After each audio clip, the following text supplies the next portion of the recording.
अस्सलाम वालेकुम दोस्तों, मेरा नाम अरसलान ख़ान है। आज हम रूमिनेटिंग थॉट्स और इंट्रूसिव थॉट्स के ऊपर बात करेंगे। सबसे पहले हम बात करते हैं रूमिनेटिंग थॉट्स के ऊपर। अब ये जो लफ्ज़ है ना रूमिनेट, ये बेसिकली निकला है, आपने अक्सर देखा होगा भैंस को या गाय को चारा खाते हुए ना, तो उनका वो जो जबड़ा होता है ना वो मूव कर रहा होता है खाते हुए, इस तरह इसको हम रूमिनेट करना बोलते हैं। तो इसी तरह ही हमारी जब सोचें या थॉट्स जो हैं वो हमें बार बार इस तरह सर्कल में आती जा रही होती हैं ना, हम उसको रूमिनेटिंग थॉट्स बोलते हैं। अब रूमिनेटिंग थॉट्स जो होती हैं ना, ये बेसिकली इसमें और इंट्रूसिव थॉट्स में फ़र्क ये होता है कि जो रूमिनेटिंग थॉट्स होती हैं ना, ये हम खुद सोचते हैं, नेगेटिवली सोचते चले जा रहे होते हैं। अब हाइपोकॉन्ड्रिया को आपको होगा यार मुझे लगता है कोई बीमारी हो गई है, ठीक है, फिर आप खुद बैठ के गूगलिंग करना शुरू कर देते हो। आप अपने आप को रोकते नहीं हो इन सारी चीज़ों से, ठीक है, आप उससे फाइट नहीं कर रहे होते हो, आप बल्कि वेलकम कर रहे होते हैं और वो करते चले जा रहे होते हो, करते चले जा रहे होते हो। ये रूमिनेटिंग थॉट्स हैं। इंट्रूसिव थॉट्स इससे थोड़ी सी मुख्तलिफ होती हैं। इंट्रूसिव थॉट्स बेसिकली जो ओसीडी से लड़ रहे हैं उनको जो है ना ये बहुत ज़्यादा तंग करती है, बल्कि ओसीडी होता ही ये है। तो उसके अंदर ये होता है कि not welcoming thoughts out of nowhere, जो है ना वो ख्यालात और जो थॉट्स हैं वो आपको आना शुरू हो जाती हैं और उनका कोई सर पैर नहीं होता और आपको समझ भी नहीं आ रही होती कि ना इनका करना क्या है। आप उनको कोशिश भी कर रहे होते हो कि ये आपकी जान छोड़ दें, बट वो आपकी जान नहीं छोड़ रही होती हैं ना। तो ये इंट्रूसिव थॉट्स होती हैं जो अंदर आके बैठ जाती हैं और आपको वही जैसे मैंने कहा कि कोई सर पैर नहीं होगा, बट वो बार बार किसी न किसी तरीके से आपको जो है ना वो इरिटेट करते जाएंगे। गुड थिंग इज़ इन दोनों का सलूशन एक ही है। ये बेसिकली थॉट्स जो होती हैं ना, अब मुझे एग्जैक्टली वो अपना एक वो ब्रेन का जो है ना पार्ट होता है, उसको डिफ़ॉल्ट पार्ट बोलते हैं, उसके अंदर ना हमारी जो बैकग्राउंड में थॉट्स चल रही होती हैं ना वो बेसिकली काम कर रही होती हैं। और बैकग्राउंड थॉट्स जो होती हैं वो तब आती हैं जब हम कोई काम जो है ना पूरे दिल से या मतलब जो है ना पूरे लगाव से नहीं कर रहे होते, ठीक है।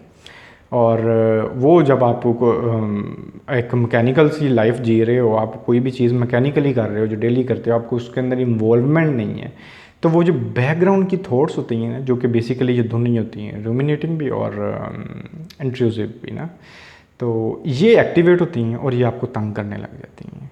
अब आपने सिर्फ करना छोटा सा काम होता है, उसको हम बोलते हैं माइंडफुलनेस। जो स्पिरिचुअली लोग जानते हैं उनको भी पता होगा, और जो साइकोलॉजी जानते हैं उनको भी इसका आइडिया होगा कि ये वर्ड क्या है। माइंडफुलनेस बेसिकली यही होता है कि आप कोई चीज़ पूरे होश से और बड़े शौक से कर रहे हो, ठीक है।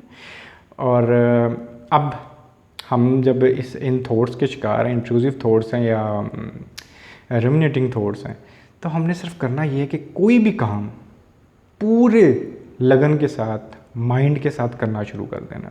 आई नो मुश्किल होता है, इसलिए कभी आपने देखा होगा साइकाइट्रिस्ट आपको भला क्या बोलेंगे, वो आपको बोलेंगे कि यार आप ना डायरी लिखना शुरू कर दो। क्योंकि जब आप सोच रहे हो कि यार डायरी में ये हुआ मेरे साथ, इस टाइम मुझे ये हो रहा है, फ़लाँ हो रहा है, टिनकना हो रहा है, या यूजुअली आपको ये कहेंगे कि आपको जो उस टाइम फीलिंग आ रही है उनको ही लिखना शुरू कर दो। आपका जब फोकस पूरा हट जाएगा ना, आप एक काम आप राइटिंग कर रहे हो सोच के, उसके लिए बड़ी माइंडफुलनेस की ज़रूरत है। तो जब आप वो काम करना शुरू कर देते हो, आपकी जो बैकग्राउंड थॉट्स होती हैं ना वो डिसअपीयर होना शुरू हो जाती हैं, वो गायब होना शुरू हो जाती हैं, ठीक है। और बट ये अगेन अगर आप मॉडरेट या माइनर डिप्रेशन या एंग्जाइटी में ना, उसमें तो ये काम आप बड़ी आसानी से कर सकते हैं, ठीक है। और ये माइंडफुलनेस बड़ी आसान सी टेक्निक है। कुछ लिखना को शुरू कर दिया, कोई बहुत पसंद है आपको गाना सुनना, वो लगा लिया, या कोई एक्टिविटी आपको कहते हैं म्यूज़िक का कोई इंस्ट्रूमेंट, पियानो, गिटार, इस तरह बजाना आता है, वो बजाना शुरू कर दिया, आपको उसके लिए बड़ी प्रेजेंस ऑफ माइंड की ज़रूरत है। तो इसी तरह क्या कहते हैं, कुछ लोग हैं पोइट्री लिखना शुरू कर देते हैं, वो बहुत अच्छी बात है। तो लिटरेचर से जो लोग ताल्लुक़ रखते हैं उनके लिए तो ये बहुत आसान है, ठीक है। और बट अगेन जब आप स्वेयर एंजाइटी के अंदर होते हैं, उसके अंदर ये दोनों चीज़ें काम ही करती हैं, क्योंकि आपका दिमाग इतनी इजाज़त ही नहीं आपको दे रहा होता कि आप बैठ के जो ना ये करो सारा कुछ।